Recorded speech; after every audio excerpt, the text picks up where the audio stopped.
नमस्कार दर्शकों, आइए सुनते हैं कथा प्रभु के सहारे।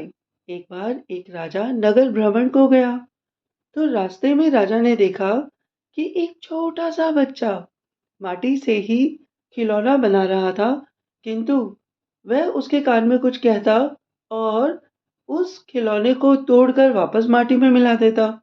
तो जब उस बच्चे ने 4-5 बार यही काम किया, तो राजा ने उसे आवाज दी और पूछा कि अरे तुम ये क्या कर रहे हो?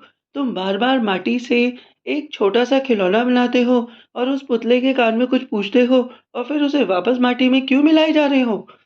तो इस पर बच्चे ने कहा कि अरे भाई राजा जी, मैं माटी से खिलौना बनाता हूँ और मैं उसके कान में पूछता हूँ कि तूने कभी राम नाम जपा है?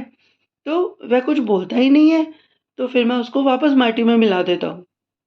राजा ने सोचा, इतना छोटा सा बच्चा और इतने ज्ञान की बात। राजा बिल्कुल हैरान रह गया, निशब्द रह गया राजा। तो राजा के मंत्री ने राजा से पूछा कि राजा जी, आपने बच्चे से प्रश्न किया, बच्चे ने आपको उत्तर भी दे दिया, किंतु अब आप एकदम मौन क्यों हो गए? तो राजा ने मंत्री से कहा कि मुझे बच्चे की बातों ने तो शब्दहीन कर दिया। जरा खुद सोचो, जिस प्रकार से ये बच्चा माटी का पुतला बनाता है, फिर उससे पूछ रहा है कि भाई क्या तुमने राम नाम जपा, पर माटी का पुतला बोलेगा क्या? तो फिर ये उस माटी के पुतले को वापस माटी में मिला देता है। इसी प्रकार से मंत्री जी, मैं ऐसा ही सोचता हूँ कि भगवान भी हमें बार बार जन्म देते हैं। हम जब माँ की कोख में होते हैं तो हम कहते हैं कि हे प्रभु, इस बार हमें यहाँ से बाहर निकाल दो, तो हम आपका ही नाम लेंगे, किंतु हम तो भूल जाते हैं। मैं राजा होकर भूल गया कि मेरा जन्म भगवान का नाम लेने के लिए हुआ है, और इस बच्चे ने आज मुझे मेरे अंतर मन से मिला दिया। तो मैं तो आज बहुत ही प्रसन्नचित हो गया हूँ। मेरे पास कोई शब्द नहीं है, कोई शब्द नहीं है। दोस्तों, ये कथा तो यहीं पर संपूर्ण हो गई।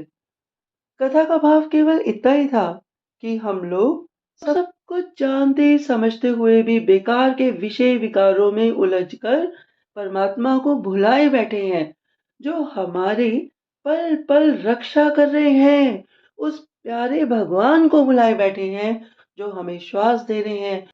हम पंचतत्व के पुतले, भगवान का रूप, भगवान के ही बच्चे, भगवान की तरह दिखने वाले हैं, एक जगह से दूसरी जगह जाते हैं। हम अन्न से बने हुए हैं, हमारा जो शरीर है वह अन्नमय है। हम रोज खाना खाते हैं, रोज पानी पीते हैं, किंतु हम प्रकृति के ऋणी नहीं बनते। तो हमें प्रकृति का ऋणी बनना चाहिए। हमें पंच प्रकृति को धन्यवाद करना चाहिए कि आपने हमें इतना अच्छा शरीर दिया, और हमें इस बात को समझना चाहिए कि हमें ये शरीर केवल और केवल भगवान का नाम लेने के लिए मिला है। आप सब लोगों ने मुझे बहुत ही प्रेम पूर्वक सुना। आपके अंदर बैठी आत्मा, आपकी ऊर्जा शक्ति को मेरा बारंबार प्रणाम है। बहुत बहुत धन्यवाद, बहुत बहुत धन्यवाद।